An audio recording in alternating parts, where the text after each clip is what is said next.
আসসালামু আলাইকুম ওয়া রাহমাতুল্লাহি ওয়া বারাকাতুহু। প্রত্যেককে জানাই আন্তরিক শুভেচ্ছা এবং অভিনন্দন।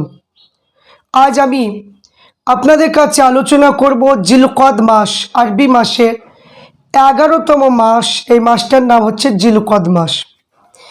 এই মাস সম্পর্কে একটু আলোচনা আমি করব আপনাদের কাছে, যে জিলকদ মাসের কি ফজিলত রয়েছে, জিলকদ মাসে কোন কাজটা করা ভালো, কোন কাজটা করা খারাপ, সেই সম্পর্কে আলোচনা করব। প্রত্যেককে বলবো ভিডিওটা বেশি বেশি শেয়ার, লাইক এবং সাবস্ক্রাইব অবশ্যই আপনারা করবেন।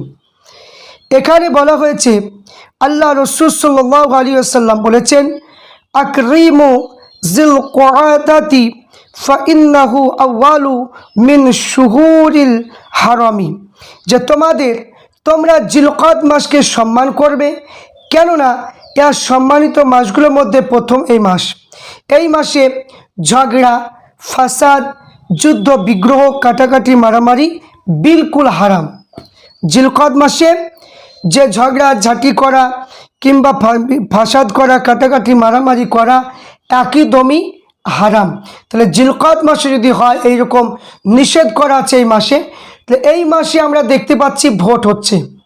তো এই মাসে আমরা মুসলমান জাতি, কিন্তু আমরা জানি না যে জিলকদ মাসে মারামারি করা কিংবা যুদ্ধ বিগ্রহ করা কিংবা ঝগড়া ফাসাদ করা, এইগুলো ইসলামে, শরীয়তে ভাষা ইসলামে কিন্তু এটা হারাম বলেছে, কিন্তু সেটা আমরা কেউ খোঁজ নিই না বা জানি না। তাহলে আপনারা বুঝতে পারলেন। তারপর বলেছে পবিত্র মুক্তি থেকে আল্লাহ ইবাদত বন্দেগী করা এই মাসের প্রধান বৈশিষ্ট্য। তাই এই মাসে একদিন নফল ইবাদত করা 1000 বছর নফল ইবাদত করার চাইতে বেশি পুণ্যর কাজ। সুবহানাল্লাহ। এই মাসকে প্রত্যেক মুহূর্তে গনিমত মনে করতে হবে।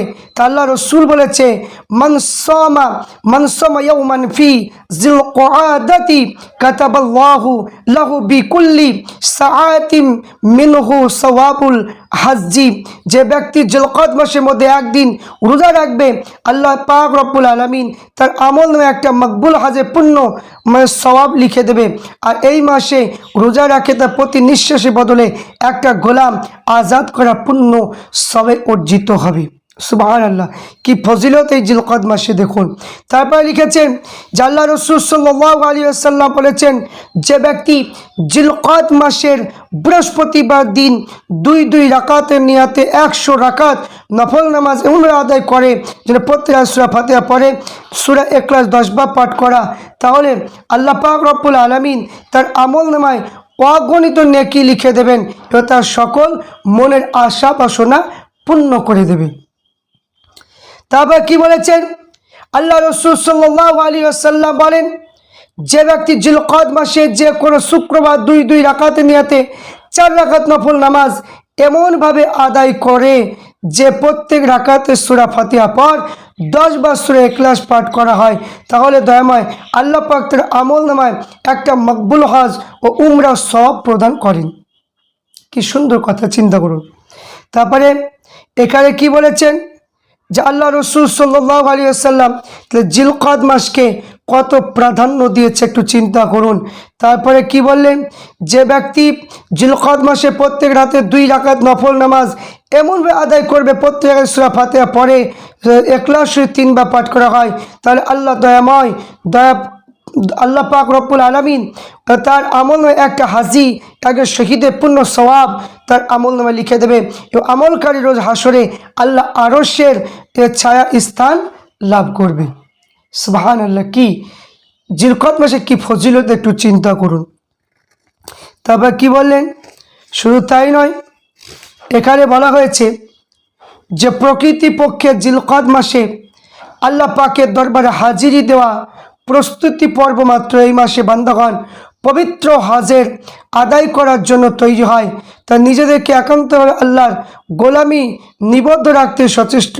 তাই মক্কা শরীফে হাজিরা দেওয়া, আল্লাহ কুদরতে কামেল অবলোকন করা, তৌফিক লাভ করা, তাই সংসারের জীবনে আবর্জনা হতে নিজেদেরকে চিরমুক্তি করার শপথ এই মাসে ঘোষণা করা হয়।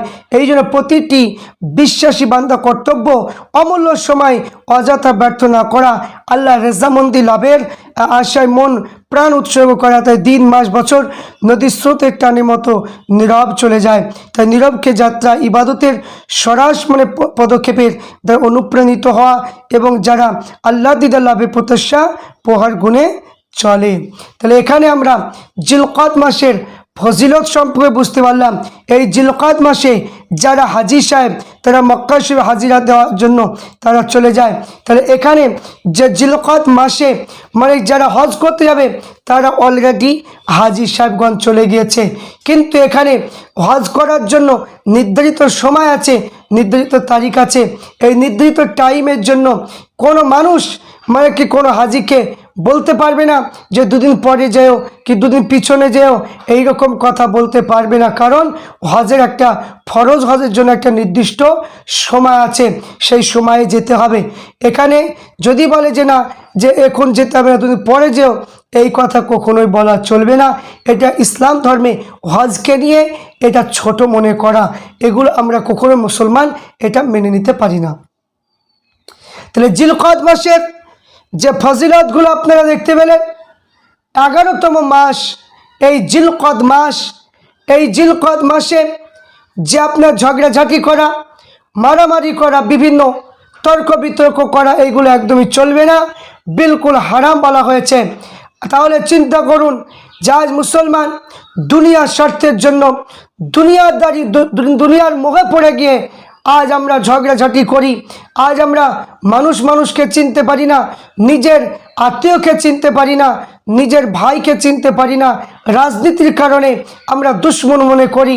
কিন্তু আজ নিজের মসজিদ ইমামকেও আমরা চিনতে পারি না, মসজিদ ইমামের সঙ্গে অনেকে বেয়াদবিমূলক কথা বলে। এই জন্য এই জিলকাদ মাসে এইগুলো বলা চলে না, কারণ জিলকাদ মাসে হারাম কথা বলা হয়েছে।